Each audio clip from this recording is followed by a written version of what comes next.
She vanished without a trace. No struggle, no goodbye. For months, one question haunted her Ohio town. Where was Shannon Graves? The answer was hiding in plain sight, in a basement, inside a padlocked freezer. When a neighbor broke the lock, she didn't find frozen food. She found a human foot. Shannon hadn't run away. She'd been there the entire time, while someone else lived her life, wore her clothes, and walked her dog. This is the story of the body in the freezer, a secret so shocking it reveals a betrayal you have to see to believe. If you want the full, twisted story, make sure you're subscribed and hit that like button. It truly helps the channel. And watch until the very end. The reason she was killed will change how you see the people closest to you. My name is Ken Esteban. Me and my wife, we just found a dead body in our freezer. Dead body? A freezer. My friend called last week. He said my electricity's off. Can I put my freezer in your basement? And I said, yeah. All right, it's okay, sir. What's your name again? My name's Ken Esteban. I'm sitting right in front of my house. Is it a male? Is it a female? I think it's a female. She wasn't the kind of woman who simply slipped away. Not Shannon Graves. At 28 years old, Shannon was a firecracker, sharp-tongued, independent, a little restless, and fiercely loved by the people who knew her. She had a laugh that could fill a room and a stubborn streak that could shut one down just as quickly. She loved music, nights out with friends, and her dog, who was more like her shadow than her pet. Shannon was not perfect.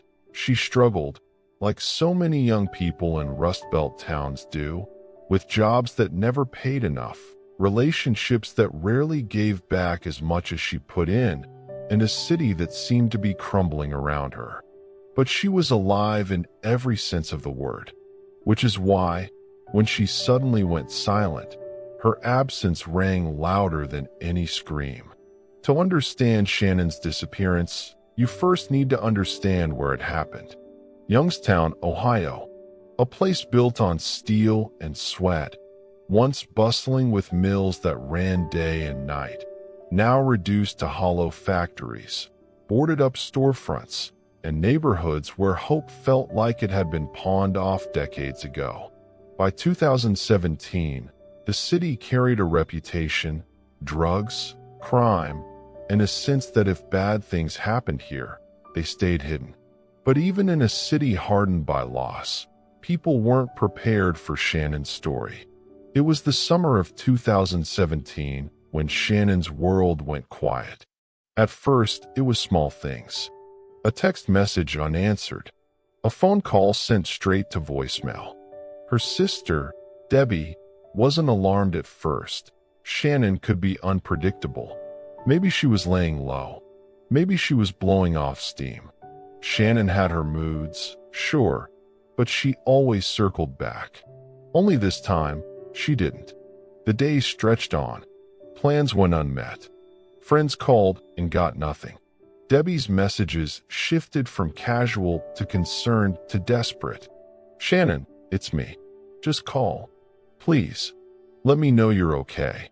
But no call ever came. Shannon's car sat unused. Her dog, her constant companion, was left behind. Anyone who knew her understood what that meant. Shannon would never abandon her dog. That animal was family. So why had she vanished? Word spread in quiet waves. At bars, in diners, in hushed phone calls. Have you seen Shannon? Some said she'd run off to escape a bad relationship. Others whispered darker things. That she'd been hurt. That someone had taken her. That Youngstown had swallowed her whole, like it had so many before. But Debbie knew her sister better than anyone. Shannon wasn't the type to disappear without a trace. Something was wrong. Deeply, terribly wrong. Still, the police response was lukewarm. Adults go missing all the time, they said. Maybe she wanted to vanish. Maybe she didn't want to be found. But Debbie pushed back. This wasn't just a case of someone skipping town. Her gut told her so, and she was right. Then there was Arturo Novoa, Shannon's boyfriend. At least, he had been. Arturo was one of those men people describe with a shrug and a frown. He was trouble. Small-time crime, bad crowd, never quite trustworthy. Debbie and others never liked him for Shannon. He used people, lived off their energy, drained them dry. When Shannon vanished, Arturo didn't act like a grieving boyfriend. He didn't join the search parties. He didn't call her family in a panic. He didn't post desperate pleas on social media. Instead, Arturo moved on. Quickly, almost suspiciously quickly. That's when people started noticing something even stranger. A new woman, Katrina Layton, was suddenly in Shannon's orbit, or rather, inside Shannon's orbit. Katrina was living in Shannon's apartment, driving Shannon's car, wearing Shannon's clothes, even walking Shannon's dog around the neighborhood like nothing had happened. It was as if Shannon had been erased, and someone else was living her life in her place. Neighbors thought it was odd, but they didn't say much. People mind their own business in cities like Youngstown. But Debbie saw through it. Her sister was missing, and someone else was playing house with her belongings. And Arturo? He acted like it was all normal. The summer turned to fall, then winter, and still no Shannon. For Debbie, the not knowing was torture. Every time the phone rang, her heart leapt. Every knock on the door made her stomach drop. Was it news? Was it her sister? But the calls never brought answers. The knocks never delivered hope. Friends moved on. The police had little to go on. Arturo stayed quiet, his life oddly unbothered. The silence grew heavy, pressing on Debbie like a weight. She knew. Deep down, she knew Shannon wasn't just missing. She was gone. But where was she? Over the weeks that followed her disappearance, the gaps in Shannon's life amounted to small, accusing facts. Missed appointments, unpaid bills, a canceled text thread. Her mother, Krista, paced the house with a quiet, relentless fear. She would never leave Molly, Krista said more than once, turning the plea into a kind of prayer. Neighborhoods in Youngstown trade gossip like spare change. Theories formed quickly, some plausible, others cruel. By August, people had constructed half a dozen explanations for Shannon's absence, none of which matched what Debbie felt in her bones. She refused to wait for luck. Debbie began mapping Shannon's last known movements. She called hospitals, checked shelters, and posted flyers at bus stops and hair salons. She scrolled through social media feeds, studying photos and tag locations for anything that might point to a clue. Each small dead and only tightened the ache. Detectives handled the case the way many missing person reports begin. Interviews, cell and bank records, and the slow grind of paperwork. Detective Mark Hollis, pragmatic and experienced, later described the frustrating limits of long-standing rules. Without a body, you're working with a lot of empty space.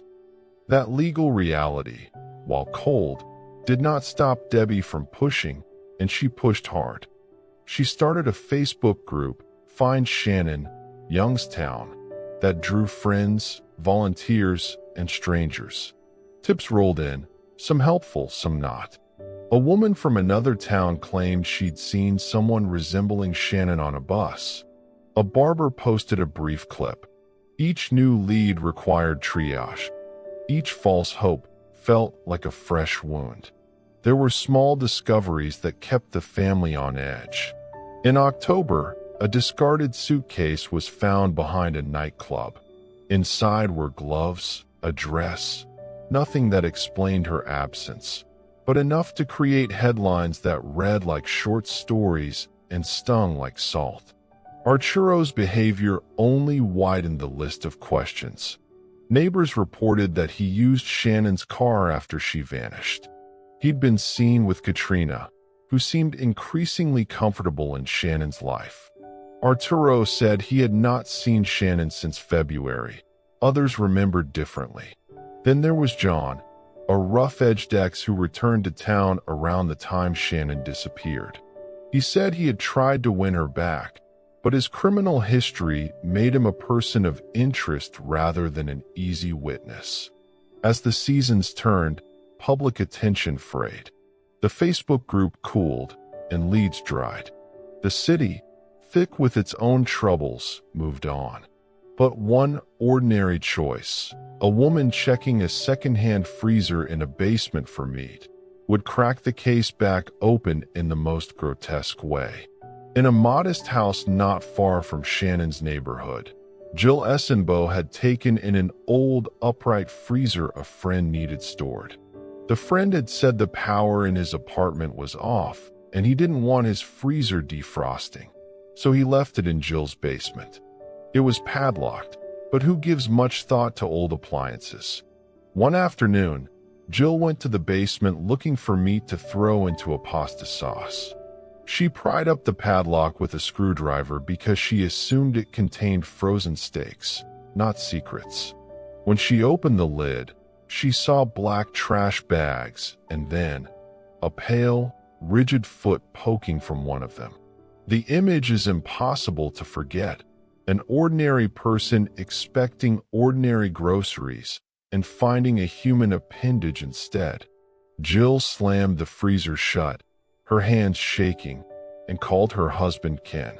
Ken came down, opened a bag, and realized he was looking at remains. He called the police. When officers arrived, the freezer was hauled into the daylight and opened. The contents were macabre and deliberate. Dismembered, frozen remains bundled in bags, a torso separated into pieces and wrapped, fabric threaded through the mass like the remnants of a stolen life. The discovery immediately transformed the case from missing to homicide. For Shannon's family, the freezer's unveiling was an unimaginably cruel confirmation. The not knowing, though unbearable, had kept a sliver of hope alive. The not later, when the truth was laid out in forensic language, demanded a different kind of response.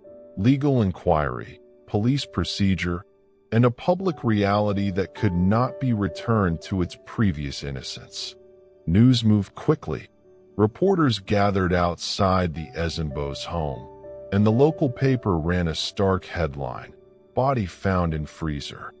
For Shannon's family, months of uncertainty had turned into the harsh confirmation they had been dreading. Calls came in from friends, neighbors, and strangers offering condolences and, sometimes, speculation. Investigators shifted into gear. The padlock on the freezer, an ordinary retail model, was traced to nearby hardware stores. The freezer's make and any serial numbers were logged. Forensics dusted for prints, collected fibers, and searched for DNA. Officers reviewed neighborhood CCTV and questioned anyone who had visited the Essenboe's house since the appliance had been parked in their basement. Small details sharpened suspicion. Neighbors remembered Arturo driving Shannon's car months after she last appeared in public. They recalled Katrina Layton using Shannon's clothes and being seen at the apartment while Shannon was missing. What had earlier seemed like opportunistic behavior now looked like something more sinister. Detectives constructed a tighter timeline. Shannon's last confirmed sighting was in mid-February. Her phone went silent. Bank transactions ceased. Witnesses who had been only vaguely helpful in earlier interviews were revisited and questioned more thoroughly. Investigators pulled records, rechecked receipts, and asked about anyone who might have a motive. At the same time, the Find Shannon group on social media swelled with renewed interest. Volunteers offered to distribute flyers, and people posted tips.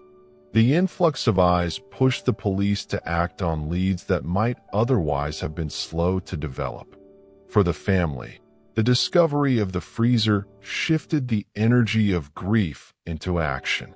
Debbie began coordinating closely with detectives, compiling timelines and sharing details that might otherwise have been overlooked.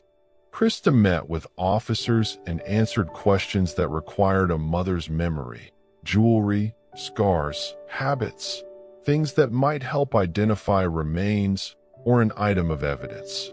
Investigators pursued practical leads. Pawn shop records were checked. Cell phone pings were mapped. CCTV footage from surrounding streets was reviewed. The target was to link physical evidence to people, to a hand, a voice, a pattern of behavior that pointed to responsibility. Neighbors arranged care for Molly, Shannon's dog, and friends took turns consoling the family. Small acts of kindness threaded through the tragedy like a public pulse. By the time forensics returned initial results, detectives had established the case as a homicide investigation and had narrowed a list of persons of interest. The city braced itself for the long work ahead as the family hoped for accountability. They demanded answers, and they would not rest until every lead was followed, every witness interviewed, and someone faced justice for Shannon now. When the lid came up on that freezer, the quiet basement in Campbell, Ohio, became the epicenter of a city's worst suspicion. What started as a missing person investigation had, in a matter of hours, become a homicide inquiry. The pieces inside those black bags were not just human. They were a message someone had tried to bury under lock, ice, and silence. For investigators, the work began with the basics.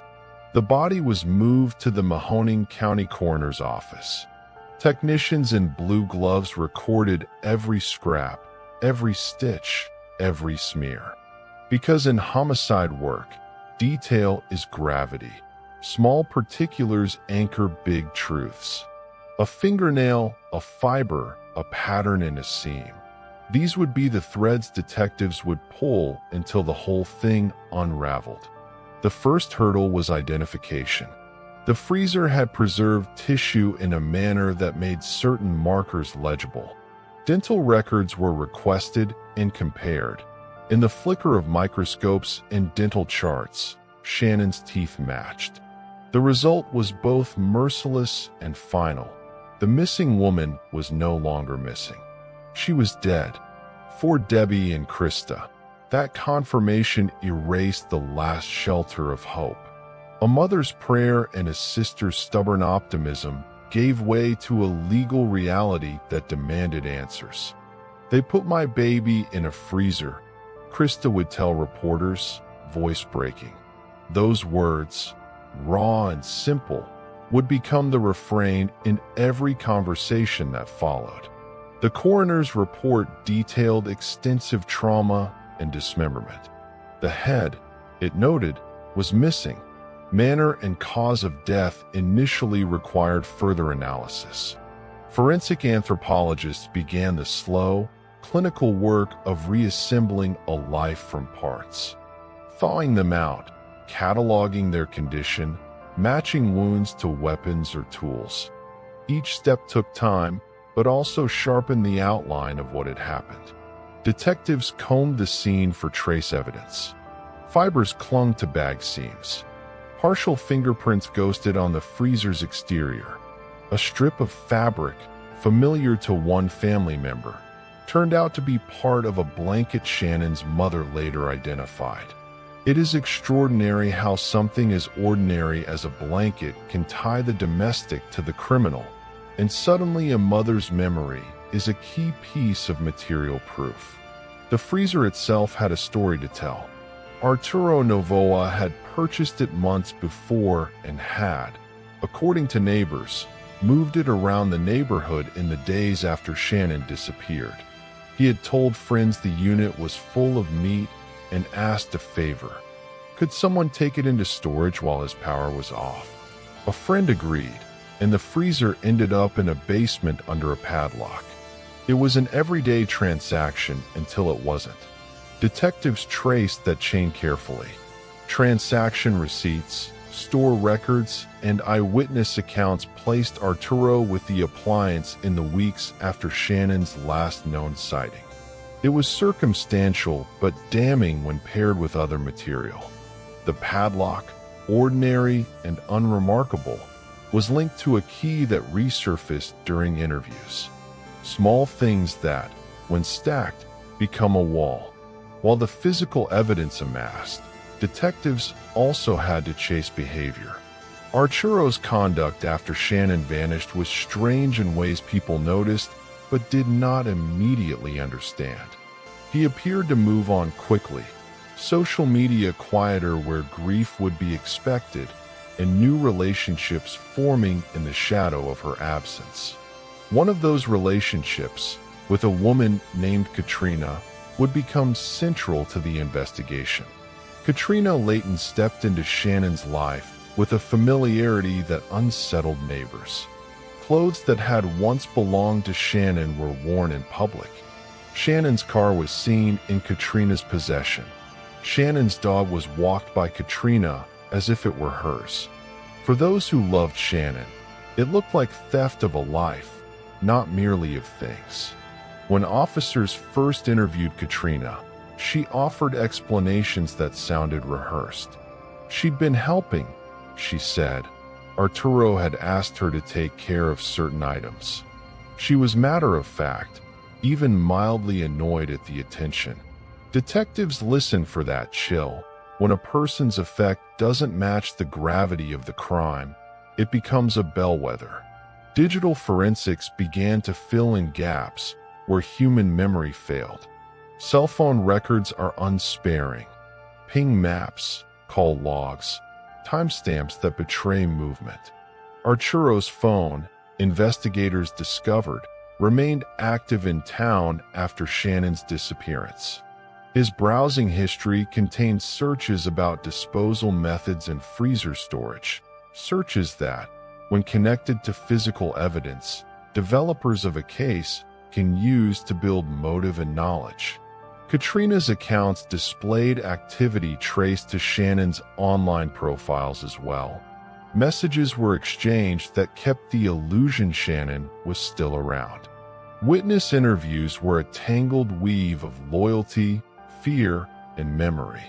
Friends who had once protected Arturo were now unwilling to speak. Neighbors who had seen Katrina and Shannon's jewelry suddenly recanted or downplayed what they saw.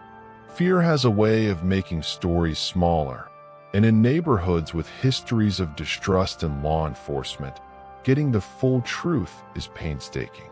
Pressure mounted on detectives to make arrests, but arrests without a firm evidentiary base can unravel prosecutions. So the county prosecutors move cautiously, allowing time to corroborate the physical evidence with witness statements and digital trails. Meanwhile, Shannon's relatives demanded public action. Debbie organized search parties in the early days and later became embedded in the investigative process, reviewing timelines, compiling call logs, and pressing officials for updates. The discovery of the blanket fragment tied to Shannon to the freezer was a turning point. It wasn't a slam dunk on its own, but it was a piece that linked home to the crime scene directly. For detectives, the realization that an item from Shannon's household appeared in the freezer's contents meant the search for culpability could narrow from abstract possibilities to specific people who had access to both the domestic and the storage. Forensics turned up more, a smear of blood under a padlock, inconsistent with simple handling, smudged prints on the freezer's handle, and trace fragments that tied to materials found in Arturo's residence. That pattern began to suggest a narrative in which Shannon suffered at the hands of someone she knew, and then was concealed in a place intended to defer detection. There were also false leads that tested the team's patience. Anonymous tips suggested alternative suspects, exes, random predators, none of whom had credible evidence tying them to the crime. Each diversion required vetting, and each dead end consumed resources. But the path forward was accumulation, small, credible joins that made a larger mosaic. As the case thickened, the defendant's behavior became part of the evidence.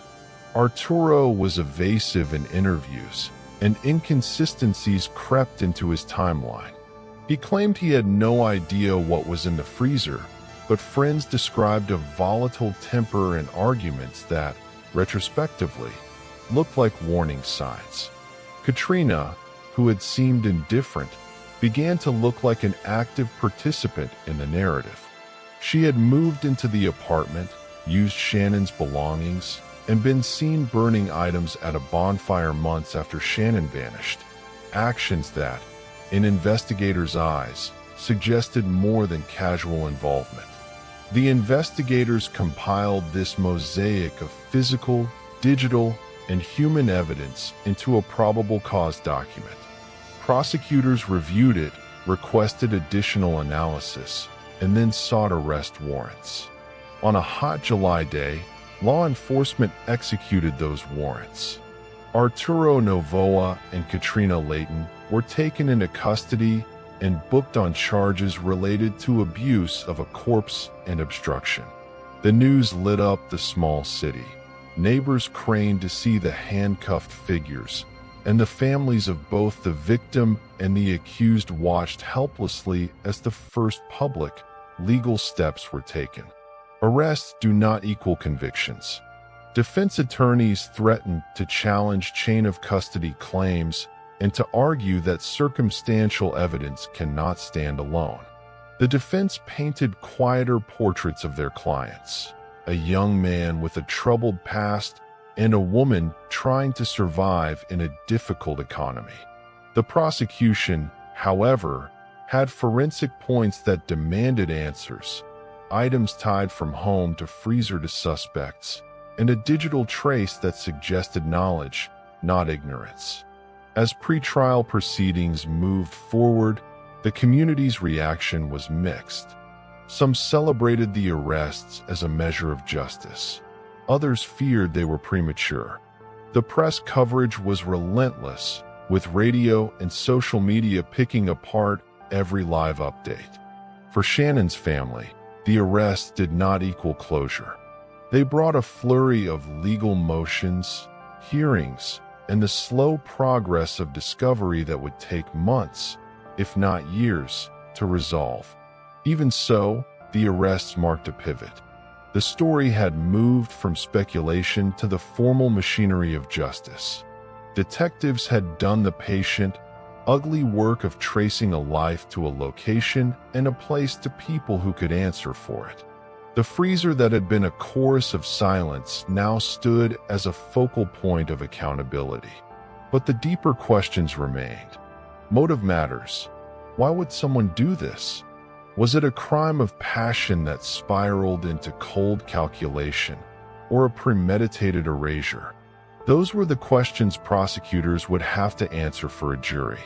The police had assembled the bones of a case, but the narrative that would convict had to connect those bones with intent. Investigators contended with human memory, messy and unreliable. Small details, an odd delivery at dawn, a motion on a neighbor's camera, a knock at midnight, were chased and checked against phone pings, receipts, and GPS logs. Detectives re-interviewed witnesses, asking the same questions differently to see what stuck. Some accounts shifted, others hardened into usable testimony. The work was painstaking and methodical. Public attention rose. Volunteers, radio hosts, and podcasters amplified Shannon's name and pushed authorities for answers. That pressure yielded results. Additional forensic testing, records pulled, and new subpoenas issued. For Shannon's family, the attention was both solace and torment. grief was exposed, and hearings reopened old wounds. As pretrial dates neared, lawyers sharpened their stories. Prosecutors framed the case as an intimate betrayal. Someone trusted had used access to conceal a crime. The defense warned of circumstantial gaps and reminded the court of the burden of proof. Judges would later parse motions about chain of custody and admissibility, while jury selection emerged as decisive. Detectives and family prepared for the grind of court, depositions, expert testimony, cross-examination. Each detail would be fought over fiercely. The freezer, once a mute tomb, had become an evidentiary anchor. Every fiber and footprint promised to tell a portion of Shannon's final hours, and the truth would finally be contested in public. At every point, investigators had to balance the technical with the human. They had to be precise about DNA, careful with chain of custody, and relentless in interviews. But they also had to be sensitive to a mother's grief and a sister's demand for justice. It was, in short, the kind of case that exposes the raw interfaces of law, community, and family. By the end of the act, the arc of the investigation had moved from the first sickening shock to a methodical pursuit of truth. The freezer, once a silent tomb, had been logged, sliced into evidence, and assigned to attorneys. The suspects were known and cuffed. The prosecution had its outline of what had happened, and the defense had already started to poke holes. When the freezer was opened, the simple questions of a missing person case hardened into the more terrible questions that demand answers. Who, how, and why? Investigators moved from hope to procedure, from appeals for help to meticulous evidence work that sought to turn rumor into proof. This was the phase of the case where the ordinary mechanics of police work meet the extraordinary cruelty of human behavior. Detectives leading the probe had spent long months piecing together timelines and interviewing everyone who had known Shannon. Friends, former lovers, neighbors, co-workers. Each was asked the same basic questions until small inconsistencies or reluctant cadences revealed larger patterns. Patterns suggested a relationship that had soured into control and a plan that had become a grotesque solution. The central figures in that pattern were clear: Arturo Novoa and Katrina Layton, who together had stepped into roles that would be scrutinized for their motive and means. Arturo presented one face to the world and another when he thought no one would see. To casual acquaintances, he could be gregarious and generous in small ways. He socialized easily and made friends with loud jokes and an easy smile. But close to Shannon, his temper and tendencies had reportedly grown darker. Friends described arguments, times when Shannon appeared frightened, and moments when Arturo's volatile nature surfaced. Those accounts were not uniform. People who had shared nights with Arturo sometimes minimized what they'd seen or distanced themselves with the tired refrain that people fight. Memory and loyalty are messy in communities where everyone knows each other, and the detectives had to sort through that mess. Katrina's role was more baffling. She assumed an intimacy with Shannon's life that seemed almost performative. She wore Shannon's clothes. She used Shannon's personal items. She walked the dog that had been Shannon's companion. Those are the observable facts. The interpretation of them required context, and detectives spent long hours trying to establish motive and opportunity. One of the most crucial discoveries in the investigation was not theatrical. It was the discovery of a simple household blanket among the freezer contents, a piece of textile that family members recognized as belonging to Shannon. Ordinary objects become extraordinary in investigations because they bridge spaces from the domestic sphere into the place of concealment. The presence of that blanket in the freezer suggested contact between Shannon's living space and the appliance that became her tomb. It was the kind of small, stubborn clue that compels detectives to keep pulling. Forensic teams worked on the remains and on peripheral evidence with a patient brutality that comes from experience. They cataloged every fiber, fingerprint, and smear. They logged every tool mark and considered how a body could be dismembered and then kept in freeze conditions to prevent rapid decomposition. Forensics yielded partial fingerprints, DNA fragments and blood smears, and other microscopic correspondences that required corroboration from other investigative threads. Those threads were pulled together piece by piece. Phone records offered a hard map of movement. Arturo's phone pinged around town at crucial times. Katrina's activity on social accounts overlapped with times when she would later claim to be elsewhere. Text messages and deleted messages recovered from accounts were examined. It is important to understand how digital footprints act as an unblinking witness. A timestamp, a location, a search history can reconstruct action when memory fractures or when alibis shift. Meanwhile, investigators pursued human testimony aggressively. A neighbor who had initially hesitated later admitted she had seen Arturo hauling the freezer at a strange hour. Another acquaintance recalled that Arturo had seemed unusually nervous in the weeks after Shannon disappeared, asking friends to hold onto items just for a bit. Those casual favors, small at the time, began to look like premeditated moves to hide evidence. Public scrutiny intensified as the evidence mounted. Local reporters covered each new charge, each procedural step. The Find Shannon online group filled with commentary and tips, some useful and some not. The community's outrage fanned pressure onto prosecutors to pursue the strongest charges supported by the evidence. That pressure is double-edged. It can motivate law enforcement to act, but it can also push toward hasty steps.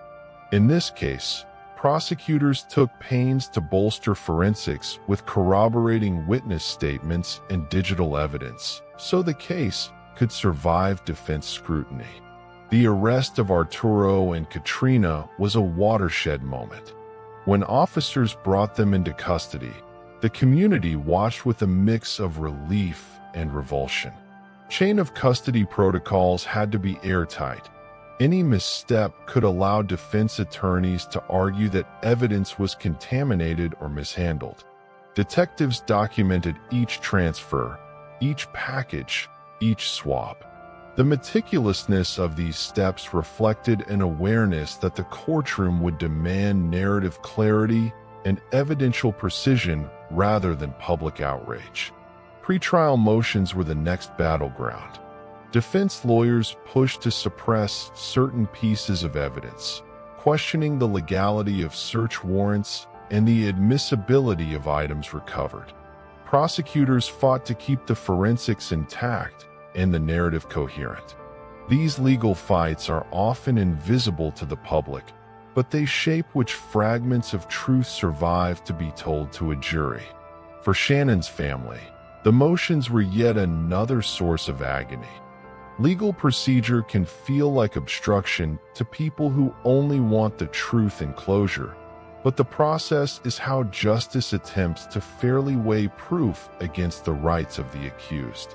Inside court preparation rooms, lawyers rehearsed examinations with a rigor that suggested the stakes. Expert witnesses were lined up to explain blood spatter patterns, to describe the nature of freeze preservation, and to testify about the psychological profile of perpetrators who dismember victims. Prosecutors planned to present a sequence: motive, opportunity, means, and concealment, that showed not merely that a death occurred, but that the defendants had the intent and knowledge to commit the acts alleged. The defense tried to frame their clients differently. Arturo's attorneys invoked a background of poverty, poor choices, and a lack of sophistication rather than malice. They argued that circumstantial evidence could not overcome reasonable doubt. Katrina's counsel maintained she was a peripheral figure, someone who had followed a partner's direction without full comprehension of his actions. Those narratives were designed to humanize the accused and to give jurors a reason to hesitate. As trial preparation continued, witnesses were readied. A forensic analyst rehearsed how to explain the blunt force trauma observable on some remains. A neighbor agreed to testify about Arturo's behavior in specific weeks surrounding Shannon's disappearance. Debbie and Krista weighed whether they could endure cross-examination, knowing their grief might be probed for inconsistencies. These moments define many trials. Real people tested under oath, memory strained, language contorted under pressure. The prosecution's case hinged on the synthesis of physical and digital proof with human testimony. They planned to tie the blanket to Shannon, the freezer ownership and movement to Arturo, the phone pings and searches to both defendants, and the sightings of Shannon's belongings in Katrina's possession into a coherent story. Shannon was killed, dismembered, and hidden by people close to her who then attempted to take over parts of her life. But trials are not predictable. Defense counsel filed motions that delayed proceedings. Questions about the precise timeline of death, the cause, and the chain of custody created opportunities for doubt. Jurors are ordinary people with ordinary skepticism, and the defense appealed to that skepticism. Reasonable doubt is not merely a legal standard. It is a human instinct to prefer caution when the stakes are high. During testimony, prosecutors called a parade of specialists. Pathologists testified about trauma to bones and soft tissue.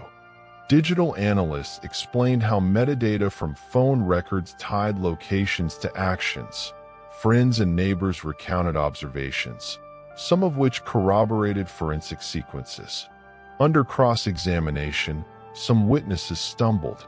Memories are fallible, and defense lawyers exploited that fact relentlessly. One of the more dramatic moments in the trial came when a forensic technician was led through the freezer's examination, describing the packaging, the order in which items appeared, and the presence of household textiles. The technician's calm, methodical description of the contents turned stomachs in the courtroom, but it also clarified for jurors how the concealment had occurred and who had dominion over the appliance in the weeks in question. Katrina's testimony was particularly fraught. She had been offered a plea deal in exchange for cooperation, a legal bargaining commonly used to secure testimony against higher priority targets. At first, she showed willingness to speak, but under the pressure of cross-examination, and perhaps under the moral weight of her role, her answers veered between admission and denial. That wavering undermined parts of the defense narrative and lent credibility to the prosecution's assertion that she had been complicit. The defense attacked the timeline. They argued that the medical examiner's estimates were imprecise and that freeze conditions could preserve a body in ways that complicate timing.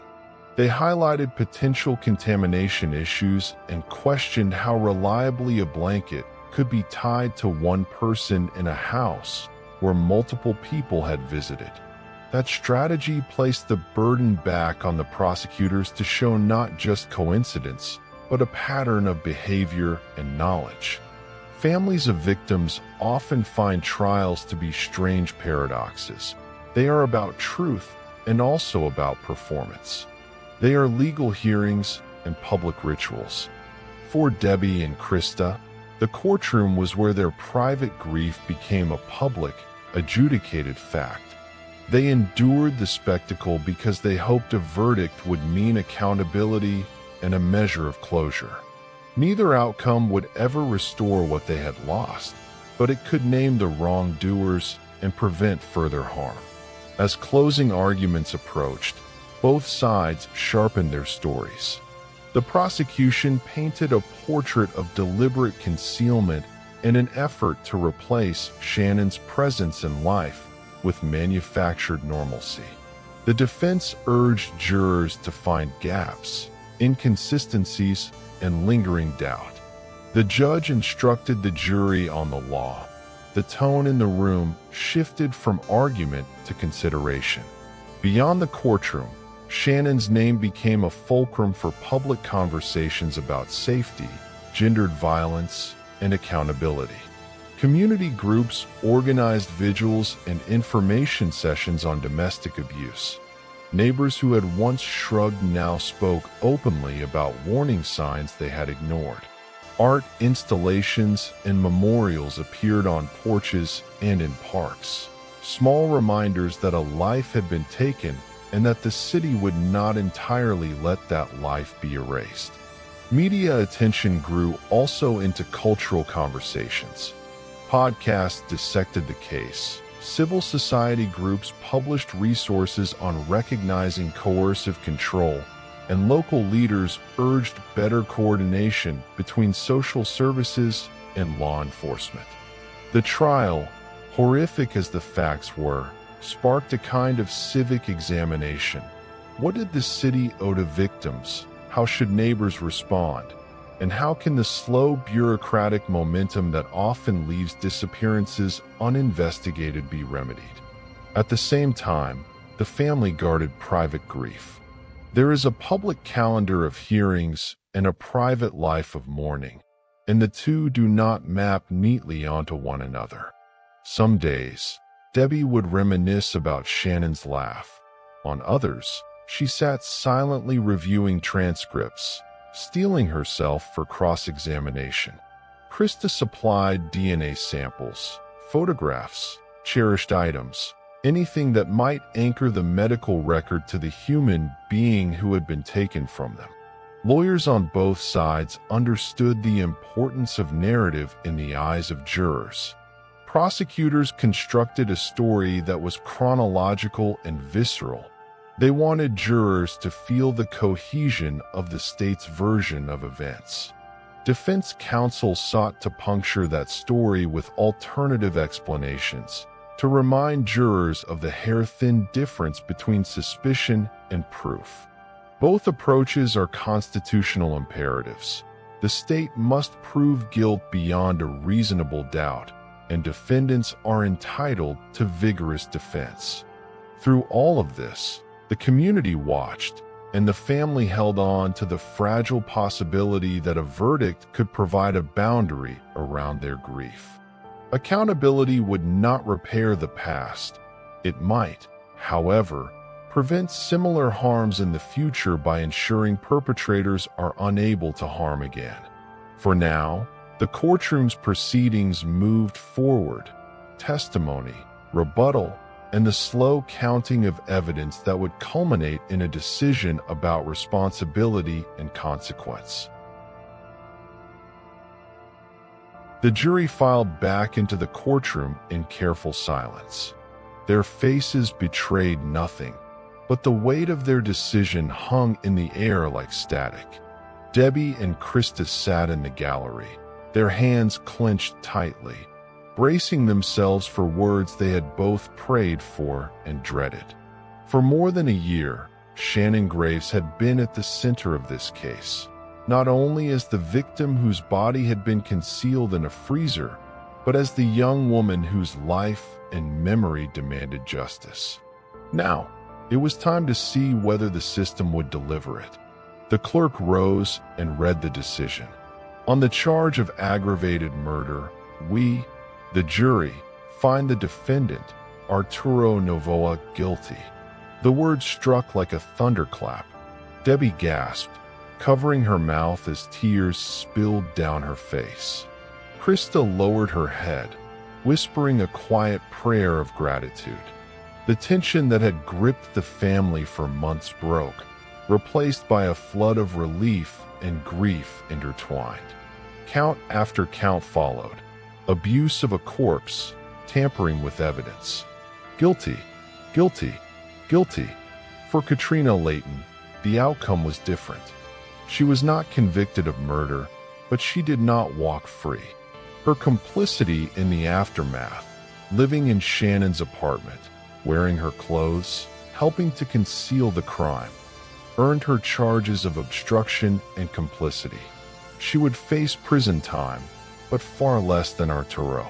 When the jury was dismissed, their service complete, the courtroom finally exhaled. Yet for Shannon's family, the verdict was not the end. It was only another step in a journey scarred by loss. Weeks later, the sentencing hearing brought everyone back into the same room again.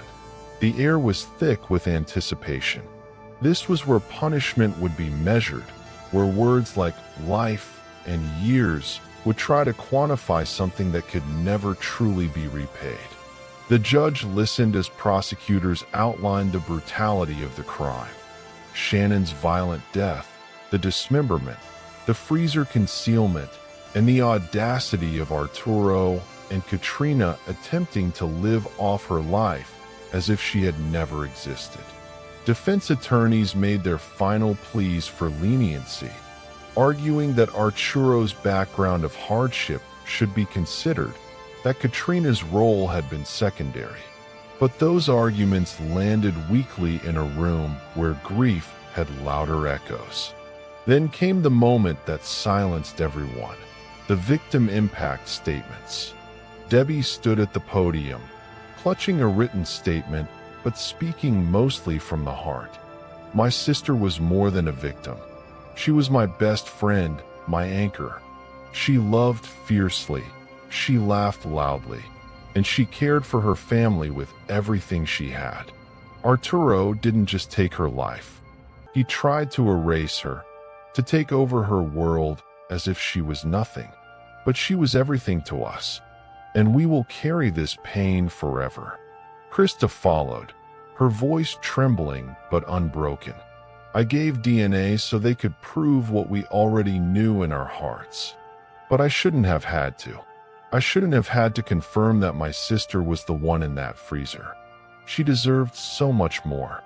And no sentence today will bring her back. But we ask this court to make sure Arturo never hurts anyone else again. The judge's words came with a finality that carried through the chamber. Arturo Novoa, for the murder of Shannon Graves. This court sentences you to life in prison without the possibility of parole. The gavel struck. It was over. News of the sentence spread quickly through Youngstown. For many, it was validation that justice could still be served in a town often overshadowed by crime and economic decline. Vigils were held in Shannon's honor, with candles lit not only for her, but for all women whose lives had been stolen by violence. Community groups used Shannon's story to push for greater awareness of domestic abuse, coercive control, and the dangers of ignoring red flags in relationships. Her name became a rallying cry, not just a headline, but a reminder. Podcasts and documentaries revisited the case, turning it into a cautionary tale. The freezer murder, as some labeled it, carried lurid fascination, but for Shannon's family, it was always more personal, more sacred. They insisted on keeping her humanity at the forefront, correcting narratives that reduced her to the manner of her death rather than the fullness of her life. Even with a guilty verdict, unanswered questions lingered. Why had Arturo felt the need to kill Shannon rather than simply walk away? Why had Katrina participated in the grotesque charade of replacing her? Was it fear, devotion, or something darker that drove her complicity? The trial had provided facts, but not clarity of motive. And that, perhaps, was the hardest truth for the family to live with. Debbie said in interviews afterward, "We'll never fully know why. We'll never understand how anyone could do what they did. But what matters is that Shannon's story was told, that people know her name, and that Arturo can never hurt anyone else." The months after sentencing were a strange combination of relief and emptiness. Relief that justice had been served, emptiness because Shannon was still gone. Family gatherings carried her absence like a shadow. Birthdays and holidays became moments of both celebration and mourning. Debbie often found herself reaching for her phone, still expecting a call or a message from her sister that would never come. Shannon's dog, once walked by strangers who tried to erase her, now lived with the family, a living reminder of the bond that couldn't be stolen. In quieter moments, Krista kept a small box of mementos, photographs, letters, a necklace Shannon had once worn. She said it was her way of keeping her sister's presence close, even when the grief felt unbearable. The case of Shannon Graves left scars on Youngstown, but it also left a legacy. Law enforcement agencies in Ohio began re-examining how missing persons cases were prioritized, especially when family members insisted something was wrong. Advocates argued that if Shannon's disappearance had been investigated more aggressively from the start, perhaps her body wouldn't have remained hidden for months. Perhaps her family would have had answers sooner. Awareness campaigns grew. "Remember Shannon" became a slogan attached to fundraisers for domestic violence shelters. In candlelight vigils, her name was spoken alongside other victims, each one a story of a life cut short. The freezer is gone now, destroyed after the trial, but its memory endures, a symbol of cruelty and concealment, of how far people can go to try to erase a life. Yet against that darkness stands something stronger: the resilience of family, the determination of investigators, and the refusal of a community to let Shannon be forgotten. Her story is one of horror, yes, but it is also one of persistence. Persistence from a sister who would not stop demanding answers. Persistence from detectives who chased every lead. Persistence from a family that kept Shannon alive in memory, even when others tried to bury her in silence. Shannon Graves was not erased.